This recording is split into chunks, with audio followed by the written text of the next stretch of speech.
Il est 10 heures ici à Paris. Bonjour à toutes et tous et bienvenue dans Parlons-en, votre rendez-vous avec l'info qui prend son temps. Voici les titres de ce mercredi. 7 morts au Liban avec des frappes sur Beyrouth et sa région.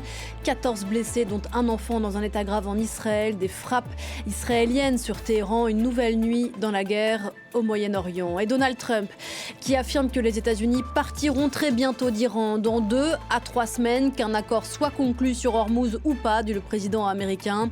Il doit s'exprimer ce soir à la nation et accuse ses alliés, dont la France, de ne pas coopérer. Dans l'actualité également, on connaît tous les qualifiés pour la prochaine Coupe du Monde de football et l'Italie n'en sera pas. Séisme national dans le pays. La sélection manque sa 3e compétition d'affilée. Pourquoi est-ce que le foot italien n'y arrive plus? On y reviendra dans le journal de 11h.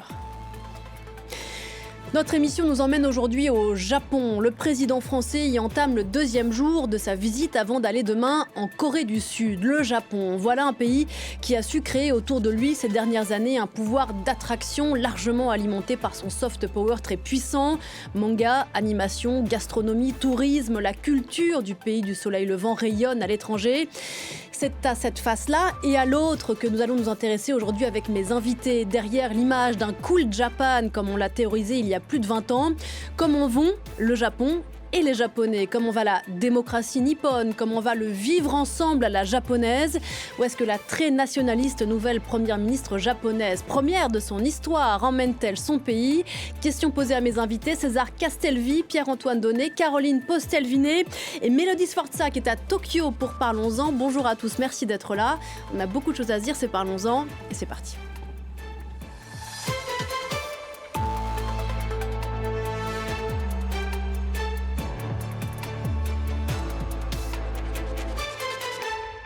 César Castelvi. Bonjour. Bienvenue sur ce plateau. Vous êtes sociologue, maître de conférences en études japonaises à l'université Paris-Cité et chercheur associé au centre de recherche sur les civilisations de l'Asie orientale. Merci de participer à cette émission ce matin. Bonjour Pierre-Antoine Donnet. Bonjour. Vous êtes ancien rédacteur en chef à l'agence France Presse, ancien correspondant à Pékin et à Tokyo, auteur de Japon, l'envol vers la modernité qui est sorti aux éditions de l'Aube. Vous êtes aussi rédacteur en chef du magazine Asia qui consacre précisément son tout nouveau numéro, celui qui s'apprête à sortir au réveil du soleil levant. Ce n'est pas la bonne une, mais elle est bien consacrée, cette nouvelle mouture, au Japon. Nous sommes en liaison avec Caroline Postelvinet. Bonjour à vous.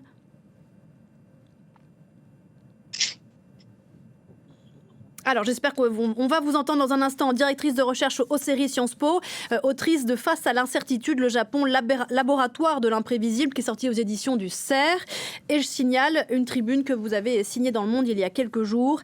Les citoyens européens projettent leurs inquiétudes politiques sur le Japon à lire du côté du Monde. Alors, Mélodie Sforza à Tokyo, visiblement a des problèmes de connexion. Je voulais qu'on revienne pour commencer cette émission. On reviendra bien sûr tout à l'heure sur ce dialogue franco-japonais que vient mener le président français à Tokyo. Il y aura d'ici quelques minutes sa rencontre avec la première ministre japonaise Sanae Takaichi.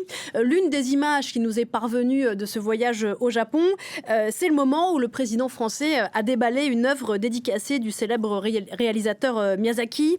Il s'agit d'un Porco Rosso. J'espère qu'on va découvrir cette image. C'est un dessin donc qui lui a été offert par Miyazaki du nom de l'un des bijoux du magicien de l'animation japonais. Est-ce qu'on va découvrir cette image? Les studios Ghibli qui font partie intégrante du soft power japonais. Un mot peut-être sur ces studios Ghibli. Est-ce qu'ils disent du Japon d'aujourd'hui, César Castelvi? Ce qu'ils disent du Japon aujourd'hui, j'aurais beaucoup de mal à vous donner un message clair là-dessus. Ce qui est certain, c'est que pour beaucoup de gens à l'étranger, c'est une porte d'entrée vers une partie de la culture japonaise. C'est clair, il y a énormément de personnes qui font leur découverte de ce pays-là, de certains pans de sa culture ou de son histoire, en découvrant les œuvres phares de Miyazaki. Alors, on a retrouvé Mélodie Sforza à Tokyo. On va reprendre le fil de cette discussion avec vous. Vous êtes notre correspondante au Japon. Mélodie, j'espère que vous nous entendez. L'actualité donc de ce 2e jour d'Emmanuel Macron à Tokyo. C'est cette rencontre avec Sanae Takaichi, un rapprochement franco-japonais avec cette dirigeante, première femme à la tête de l'archipel qui s'est imposée avec des positions ultranationalistes et conservatrices. L'un des sujets de la discussion, ce sera les conséquences tant pour l'Europe que pour l'Asie de la guerre au Moyen-Orient. Et le président de la République, Emmanuel Macron, et Sanae Takaichi, la nouvelle première ministre japonaise, s'entretiendront d'ici 1 heure au palais d'Akasaka où je me trouve actuellement. Et vous l'avez dit, bien sûr, la guerre au Moyen-Orient sera au cœur des discussions entre les deux dirigeants, car c'est un sujet crucial pour l'un comme pour l'autre. Car le Japon, bien plus que la France encore, dépend énormément du pétrole venu du Moyen-Orient. La majeure partie de cet approvisionnement passe par le détroit d'Ormuz, détroit qui, on le rappelle, est bloqué depuis plusieurs semaines par l'Iran. C'est la 4e visite d'Emmanuel Macron au Japon et ce matin, il a déjà rappelé la fiabilité d'un allié stratégique comme l'Europe et espère trouver des solutions communes avec Sanae Takaichi autour du détroit d'Ormuz. Mais plus globalement, le président espère signer des contrats importants autour, par exemple, du nucléaire civil, de l'intelligence artificielle, du spatial ou encore de l'armement. Le chef de l'État voit aussi en Sanae Takaichi une alliée stratégique face à la Chine. Elle n'a pas hésité ces derniers mois à prendre des positions très fermes, très strictes sur Taïwan. Et en même temps, elle s'est rapprochée de son allié américain, le président Donald Trump. Renforcer sa coopération avec donc cette ultra-nationaliste, cette dirigeante ultra-nationaliste, ce serait un atout énorme pour Emmanuel Macron, surtout qu'il a connu quelques récentes tensions avec Washington. Et précisément, Mélodie, puisque je vous ai sous la main, et c'est le sujet de l'émission qu'on consacre aujourd'hui au Japon, à ce soft power japonais qui passe en grande partie par la culture japonaise, qui rayonne dans le monde entier. J'évoquais tout à l'heure ce cadeau du réalisateur Miyazaki au président français. Ça dit beaucoup de l'attrait que représente aujourd'hui le Japon à l'étranger. Oui, tout à fait. La culture japonaise rayonne à travers le monde, vous le dites très bien. Et donc, Emmanuel Macron, lors d'un entretien hier avec des acteurs de cette industrie des mangas et de l'anime, a reçu un cadeau très symbolique, une œuvre donc dédicacée par Hayao Miyazaki, l'un des pionniers, l'un des réalisateurs de cinéma les plus connus au Japon, notamment parce qu'il est le cofondateur des studios Ghibli. Il a réalisé 12 films, tous plus connus les uns que les autres, comme par exemple Princesse Mononoke, Mon voisin Totoro ou encore Le voyage de Chihiro. 12 films donc au total, et donc un cadeau qui n'est pas du tout anodin, puisque cette culture japonaise rayonne à travers le monde. Ça montre vraiment le soft power, la puissance du soft power japonais, mais qui ne se résume pas juste aux animés et aux mangas, qui va plus loin avec la gastronomie et toute cette culture, la musique aussi avec la J-pop. Mais ce qui est le plus connu, je dirais, du Japon, c'est quand même cette industrie du manga et de l'animé qui pousse même les Français à venir visiter l'archipel. L'an dernier, c'est pas moins de 400 000 Français qui se sont rendus ici pour visiter le pays. Et j'en profite pour vous rappeler que cette industrie gigantesque du manga, elle pèse près de 310 millions d'euros en France.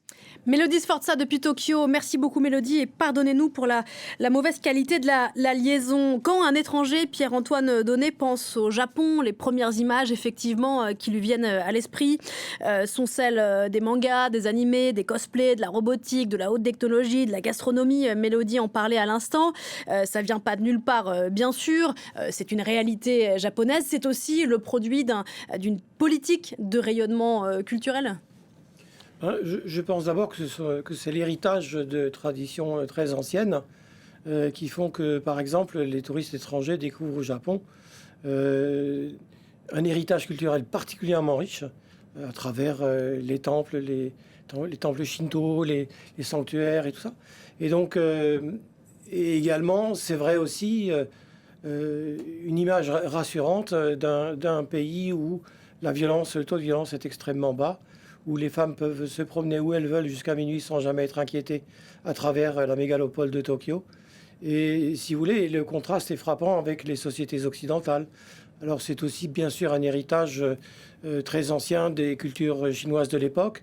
Le confucianisme est encore très présent, on le voit dans la construction politique du pays. Par rapport à ses voisins, Caroline Postel-Vinet, et on sait qu'il y a sur la question du soft power une rivalité aussi avec la Corée du Sud, qui est un adversaire de taille en la matière. Comment est-ce que s'est développé ce soft power japonais qui a créé cette espèce de Japon-mania qu'on peut connaître ici en Europe, avec quel atout et au service de quel projet ? Alors, je crois qu'il faut quand même préciser quelque chose, c'est qu'il y a eu effectivement une politique gouvernementale de diffuser ce soft power fantastique. La France est le premier consommateur de manga au monde en dehors de l'archipel, mais en vérité, ça a commencé par le bas et de façon tout à fait populaire. C'était des marginaux qui étaient les premiers à produire des mangas et tout ce qui était lié aux vidéos, etc., tout ce qui était lié à cette culture populaire. Et en fait, quand le gouvernement a lancé sa politique Cool Japan, avec l'idée effectivement de mettre en valeur une nouvelle puissance japonaise, en vérité, ça n'a pas tellement changé les choses. C'est-à-dire que c'est les consommateurs eux-mêmes, les producteurs de manga, les lecteurs de manga eux-mêmes, dans l'archipel et à l'étranger, qui ont poussé ce soft power. Donc il y a quelque chose d'assez paradoxal là, dans cette... mais que le gouvernement a essayé effectivement d'instrumentaliser. César Castelvi, Caroline Postel-Vinet a utilisé cette expression Cool Japan qui est apparue au début des années 2000, pas nécessairement d'ailleurs de la part des autorités japonaises, mais elles l'ont repris ensuite à leur compte. Ce qu'il faut dire aussi, c'est que le Japon de 2026 est très loin du Japon du milieu du XXe siècle. Il a fallu se défaire de ce qui collait à la peau du Japon à la sortie de la Seconde Guerre mondiale. Le long a été le chemin depuis. Oui, le chemin a été très long. Enfin, c'est des sujets qui sont un petit peu différents. Ce qui est certain, c'est que je pense que pour une grande partie des gens qui vont découvrir ce pays par l'intermédiaire de sa culture populaire, des mangas, des dessins animés, des jeux vidéo à une certaine époque, l'histoire japonaise ou son héritage ou les grands événements qui ont marqué l'histoire japonaise durant la première partie du XXe siècle ne sont pas des choses qui viennent à l'esprit tout de suite. Hein. C'est plutôt, on découvre le Japon par l'intermédiaire de ces œuvres-là, et si on a envie d'aller un cran au-dessus, qu'on commence à y voyager, à y passer du temps. Là, si je pense aux étudiants que je peux avoir à l'université, ils prennent conscience qu'il y a eu un certain nombre d'événements, ils s'y intéressent plus ou moins, mais il y a des gens qui vont creuser le sujet, comme il y a des gens pour lesquels ça va pas du tout être un sujet. Ils vont aller prendre au Japon ce qui les intéresse, que ça soit à travers sa culture populaire ou le tourisme. Ce que je veux dire, c'est que l'aura du Japon dans le monde aujourd'hui et cette espèce de Japon mania tranche avec ce qu'on pensait, notamment en Asie, ce qu'on disait du Japon au sortir de la Seconde Guerre mondiale. C'est un petit peu compliqué dans la mesure où le Japon a pu être aussi un pays, en tout cas la culture japonaise a été un objet d'attrait en France dès le 19, enfin, surtout de façon très visible à partir du 19e siècle, au début du 20e siècle. Il y a les années 30 et la Seconde Guerre mondiale qui vont effectivement drastiquement changer l'image, mais c'est pas quelque chose de complètement nouveau. Hein. Les objets de l'attrait pour le Japon ont changé, mais l'attrait, il est ancien. Et puis, il est aussi réciproque. Hein. Enfin, il y a l'effet de miroir avec la France qui est un objet d'intérêt pour le Japon depuis longtemps, mais peut-être, en tout cas, si on regarde simplement les flots de touristes, des choses qui se sont clairement inversées, hein, où il y avait beaucoup plus sans doute, c'était plus facile de voir des touristes japonais en groupe à Paris au début des années 2000. Et aujourd'hui, il est clair que le Japon comme pays touristique est devenu bien plus accessible pour les Français. Alors justement, Pierre-Antoine Donnet, je vois derrière vous les images de Tokyo. On voyait à l'instant le quartier de Shibuya, bien connu des touristes étrangers qui viennent à Tokyo. Ce succès, cette Japon-mania, elle est un peu à double tranchant pour le Japon aujourd'hui. On a beaucoup parlé ces derniers mois d'un pays qui connaît donc un boom touristique sans précédent, au point que ça devient oppressant pour beaucoup de Japonais. On évoquait il y a quelque temps le fait que le gouvernement ou les autorités locales prennent de mesures pour tenter de calmer un peu ce surtourisme, un peu victime de son succès, ce Japon. À vrai dire, les populations japonaises parfois découvrent avec grande stupeur le comportement de ces touristes, qu'ils soient occidentaux ou chinois ou d'ailleurs. Et, Qui sont plus chinois qu'occidentaux d'ailleurs. Il y en a un peu moins aujourd'hui, mais Oui. pour des raisons qu'on connaît, je crois. On va y revenir. Voilà. Mais si vous voulez, je prendrais un exemple, celui de Kyoto, l'ancienne capitale impériale du Japon, où se trouvent des centaines, des milliers de sanctuaires et de temples magnifiques.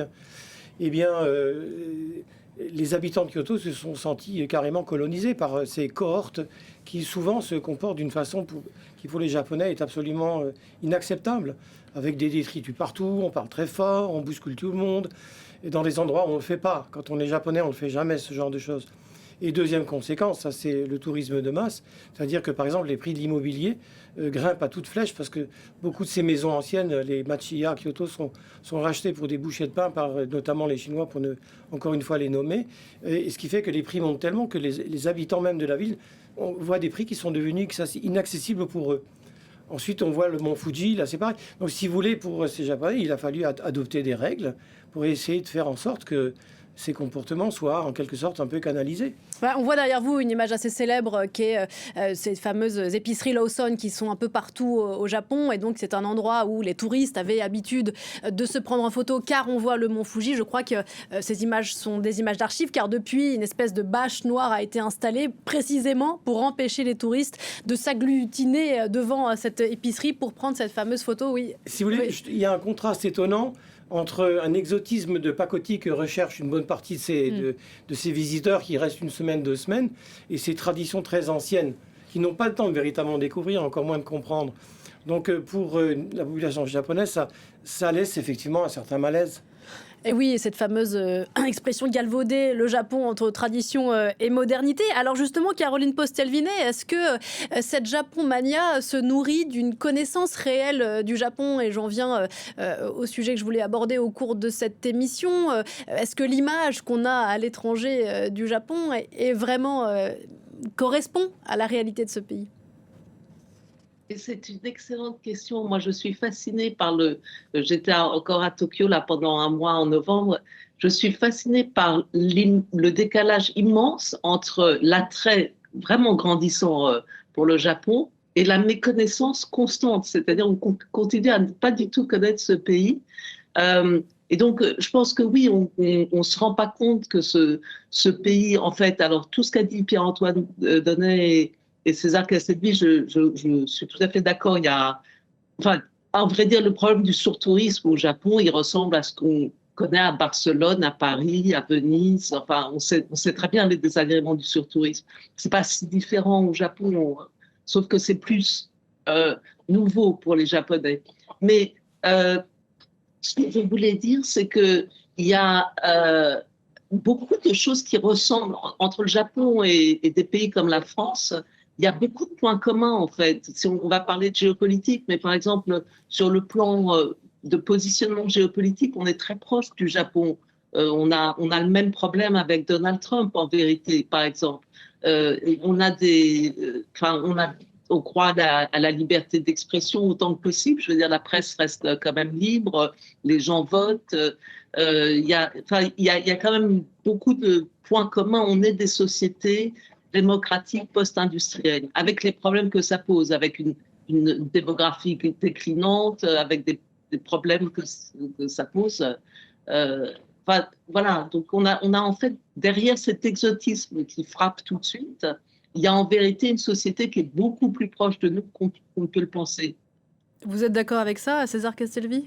Oui, tout à fait. Je dirais que c'est vraiment... Et puis, de façon générale, pour une grosse partie de la communauté des chercheurs en France qui travaillent sur le Japon, enfin, mettre en avant davantage les proximités, les choses qui sont communes, qui sont partagées de façon commune entre la société japonaise et la société française. C'est un de nos enjeux de recherche, parce que c'est vrai que c'est presque un peu fatigant, hein, le fait d'appuyer sur le bouton Japon égal complètement différent, égal pays très éloigné, culture très éloignée de la nôtre. Alors oui, il y a des éléments qui sont clairement différents, mais sur le fonctionnement d'ensemble de la société, ces institutions, on est sur des modèles, voilà, comme le disait Caroline Postel-Vinet, qui, à mon sens, sont assez proches.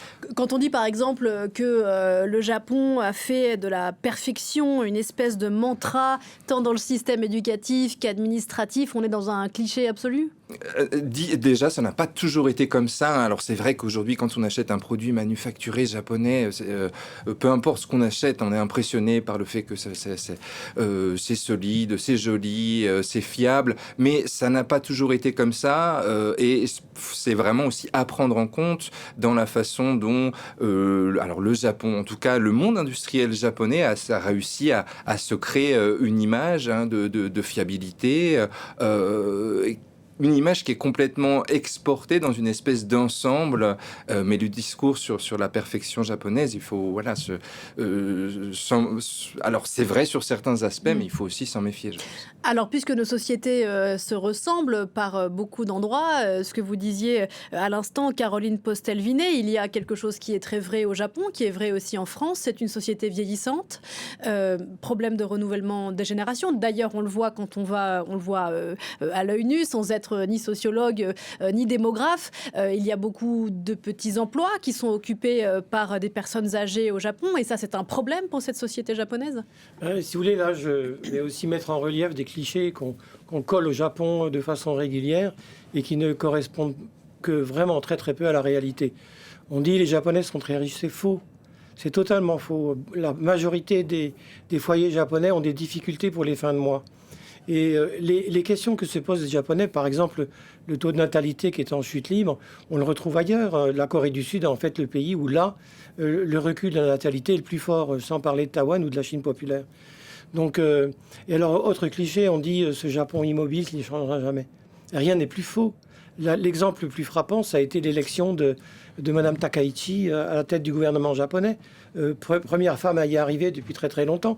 Et qui, elle, bouleverse justement beaucoup de choses et veut redonner confiance au Japon et y arrive.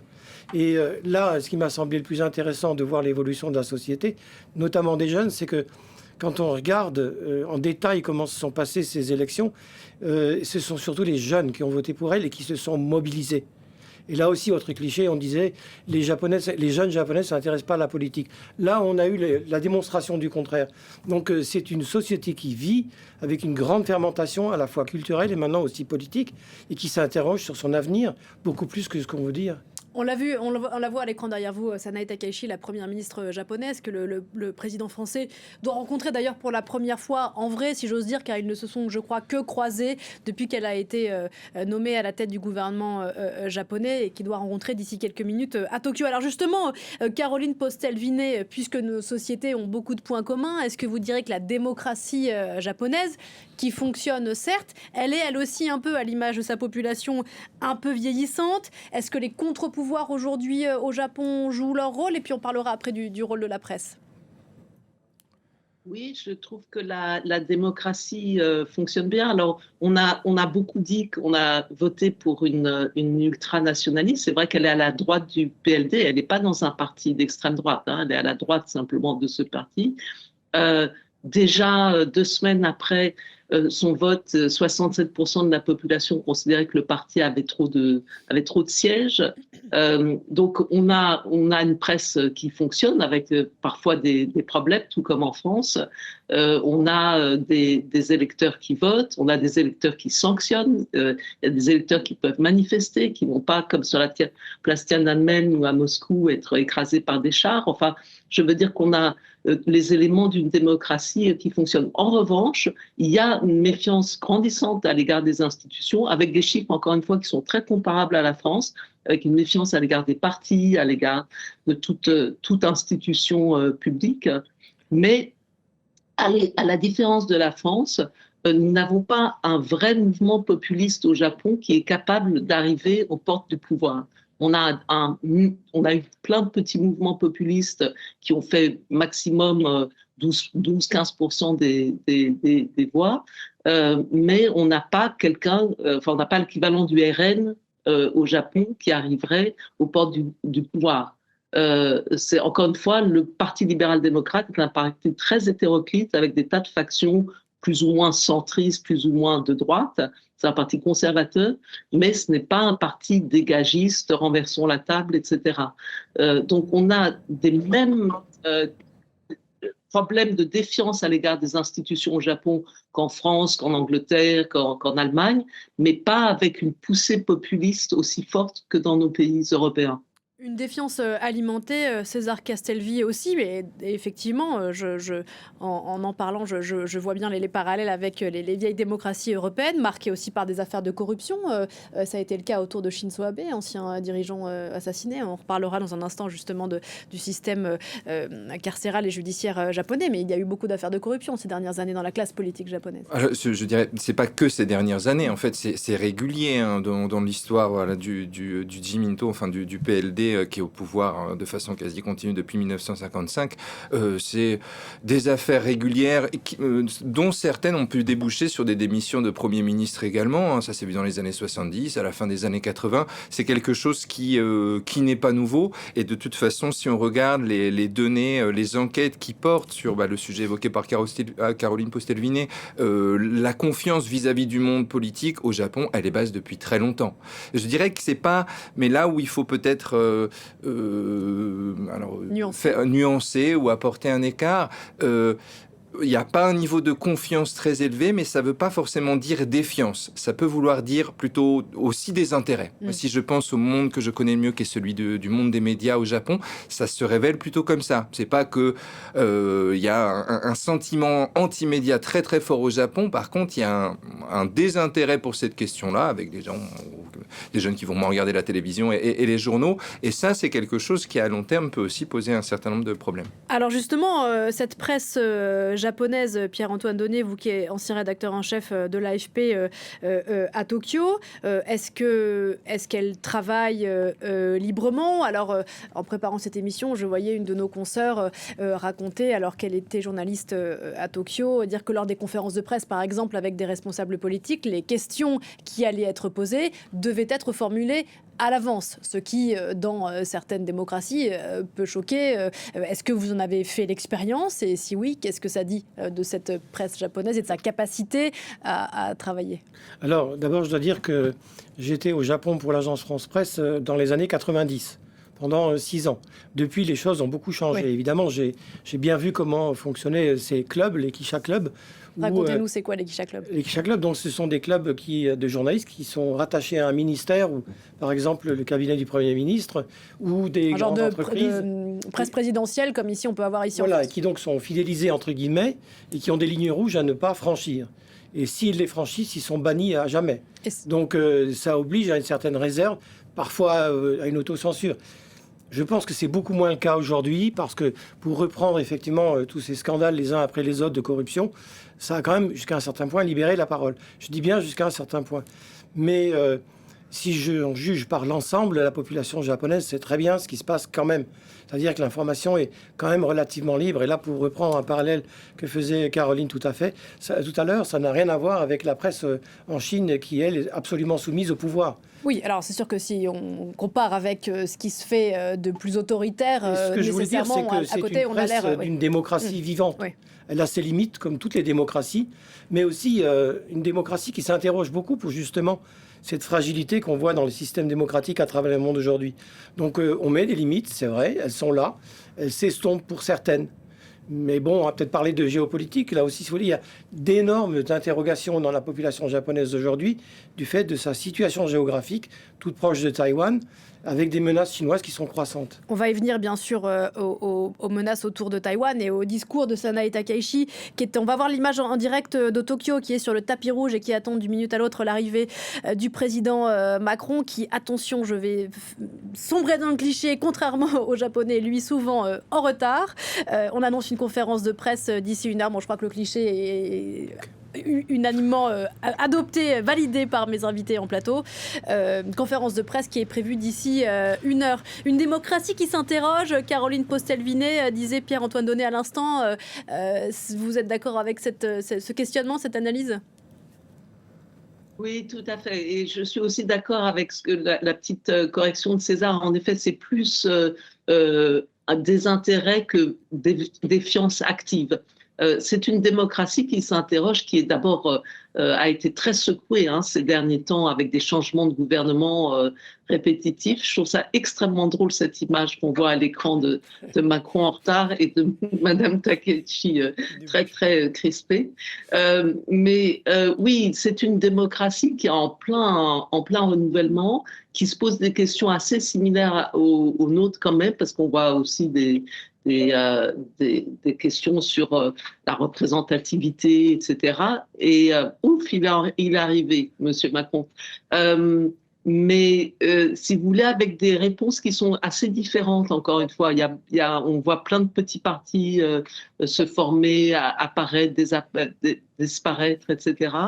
Mais évidemment, on est aussi dans un contexte très tendu, géopolitique, ce qui fait que, par exemple, les questions sur la Constitution commencent à se poser, la Constitution pacifiste. Et puis, je pense que ce que M. Macron est en train d'essayer de faire, qui est très intéressant, c'est d'encourager le Japon et ensuite la Corée du Sud à faire un pas de côté par rapport aux États-Unis. Et ça, c'est vraiment quelque chose de très intéressant qui est en train de se passer.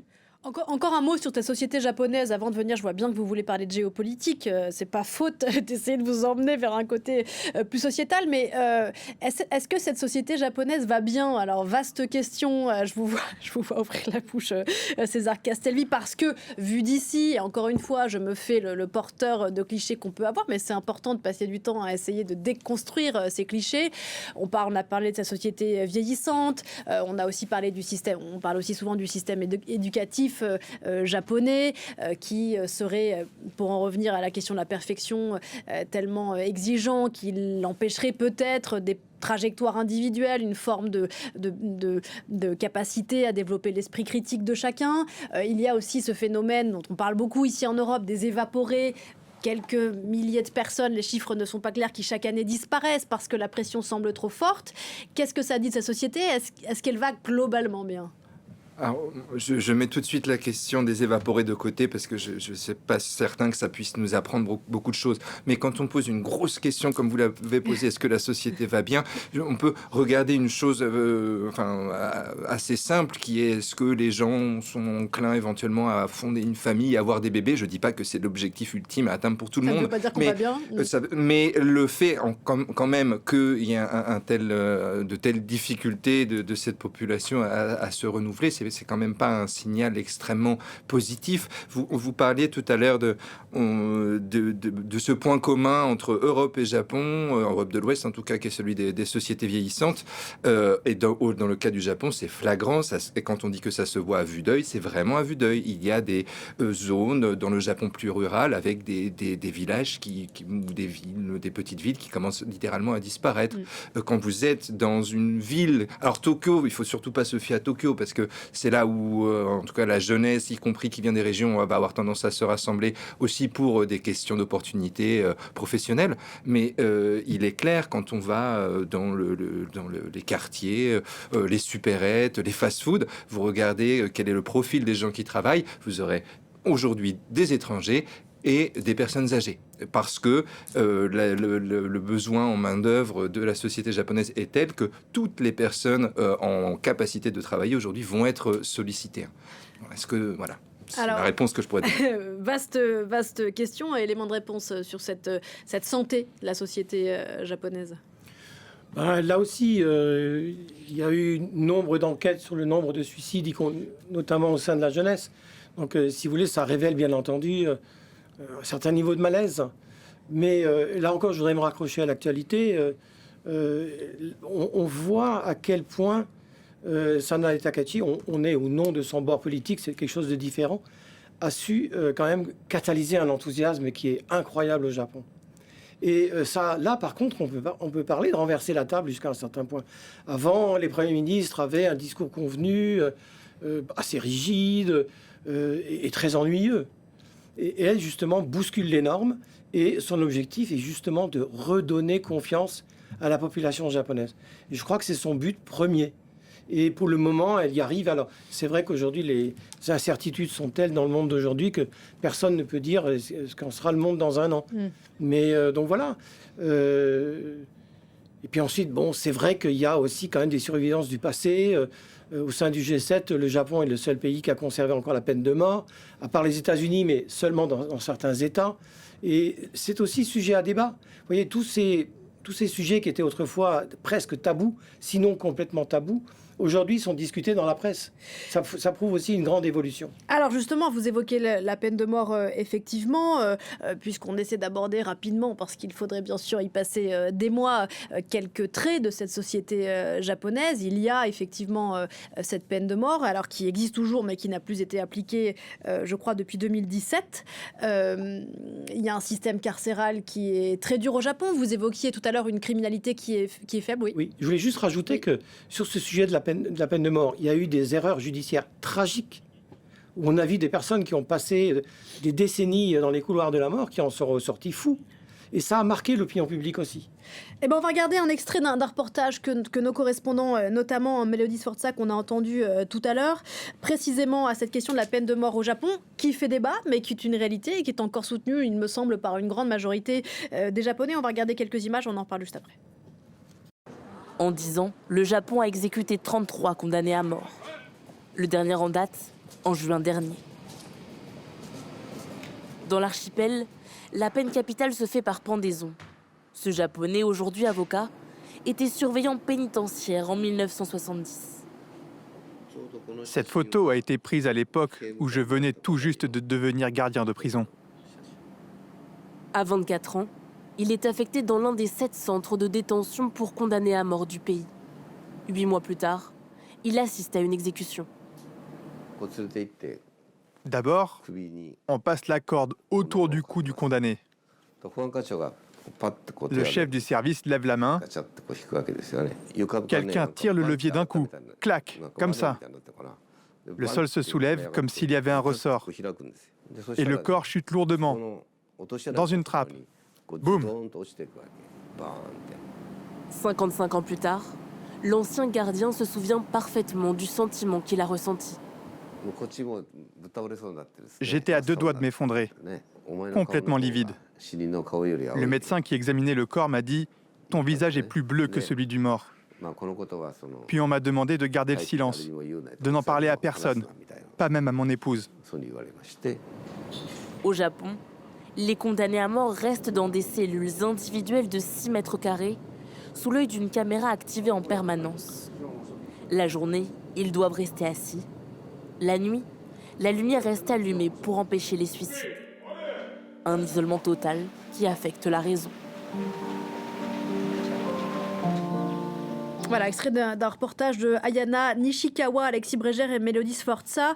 Un système pénal réputé comme étant très dur au Japon qui explique la délinquance, le taux la criminalité qui est faible. Alors, je sais pas s'il l'explique. En tout cas, je pense pas que le fait de dire qu'il y a un système, par exemple, carcéral très dur va faire que les gens vont moins commettre la criminalité. C'est d'ailleurs, oui, non, je pense pas du tout que ça soit directement lié. On peut avoir des systèmes carcéraux, judiciaires extrêmement durs et puis beaucoup de violence dans les États en question aussi.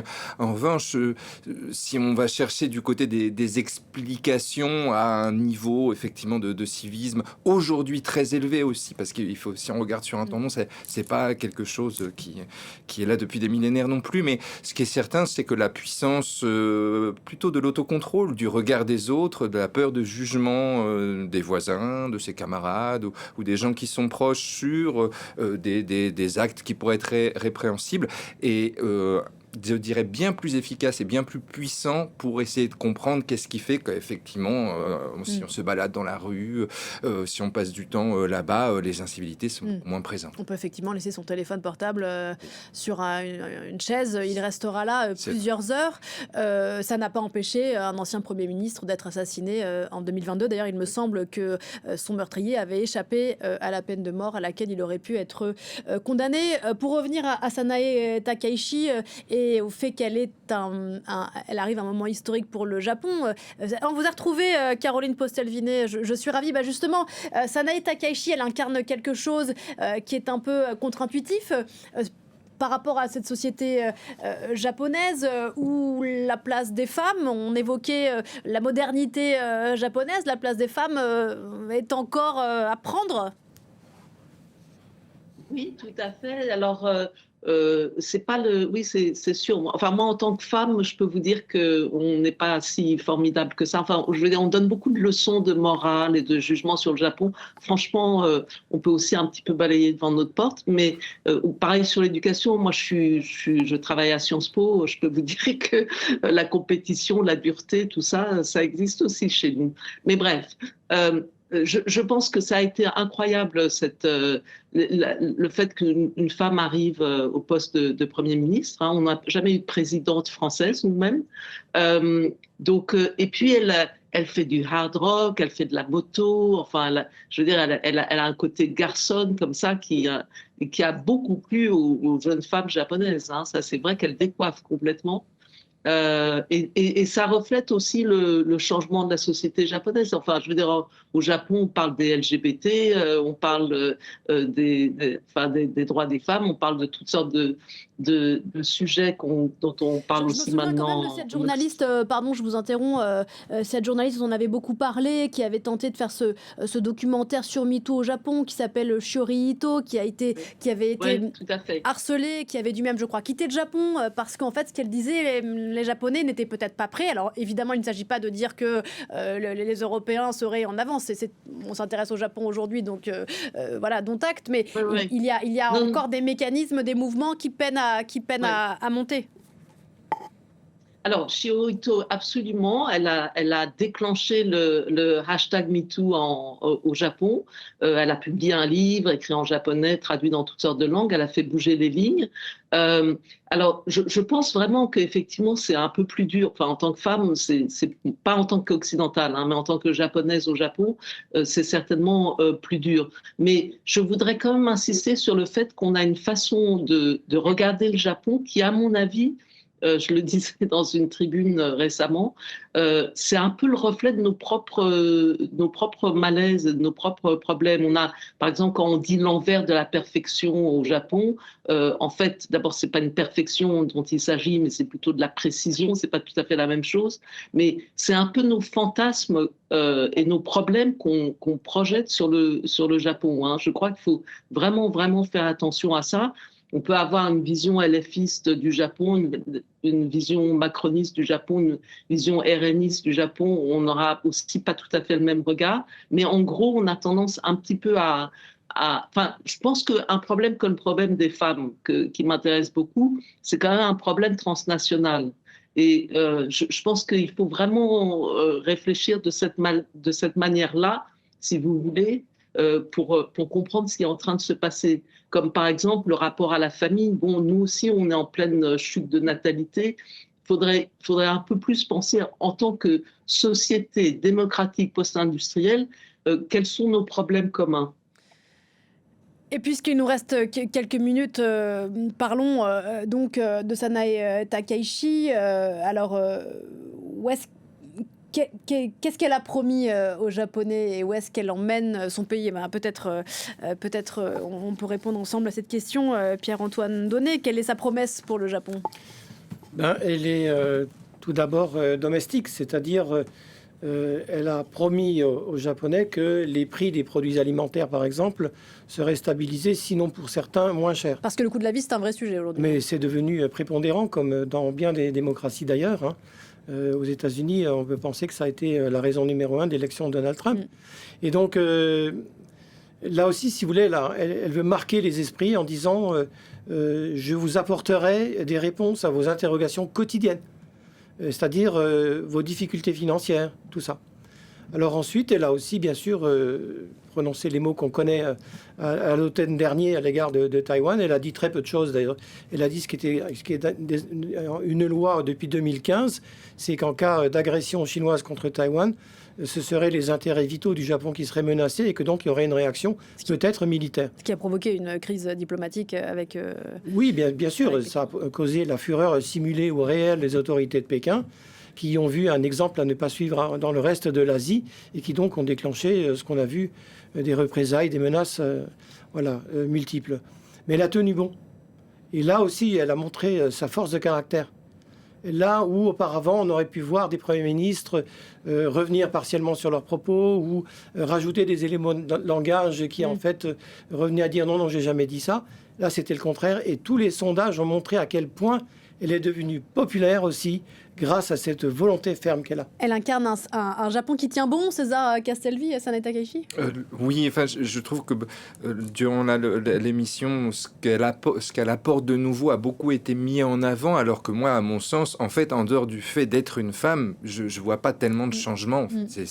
C'est derrière Takaichi Sanae, c'est le PLD qui est là depuis très longtemps. Le projet de société ne change pas tellement, malgré un discours qui est censé rassurer la partie de la population au Japon qui s'inquiète de la présence des étrangers, des éléments de discours qui consistent à dire on va faire des choses, mais dans la réalité de toute façon il n'y a pas grand chose à faire puisqu'il y a un besoin en main d'œuvre et que en réalité pour les étrangers qui vivent au Japon ça se passe plutôt bien dans l'ensemble. Donc voilà, pour moi Takaichi Sanae c'est plus de la continuité qu'autre chose, hein. Alors effectivement, le fait que ça soit une femme, indéniablement, c'est un symbole, c'est un élément, c'est un élément qui marque. Mais dans le projet de société qu'elle propose, ça ne change pas beaucoup. Le changement dans la continuité. Donc, eh bien, on l'entendra tout à l'heure, Sanai Takaichi, qui doit donc tenir cette conférence de presse avec le président Macron, qu'on suivra en direct ici à France 24. Merci à tous les trois d'avoir participé à cette discussion. Merci beaucoup, Caroline Postel-Vinet. On vous lit dans Le Monde, on vous lit aux éditions du CERF aussi, Le Japon, laboratoire de l'imprévisible. Pierre-Antoine Donnet, on vous lit dans Asia, Le réveil du Japon. César Castelvi, on vous écoute à l'université Paris-Cité. Merci beaucoup. Une émission à revoir en replay, réécoutée en podcast. On se retrouve dans un quart d'heure.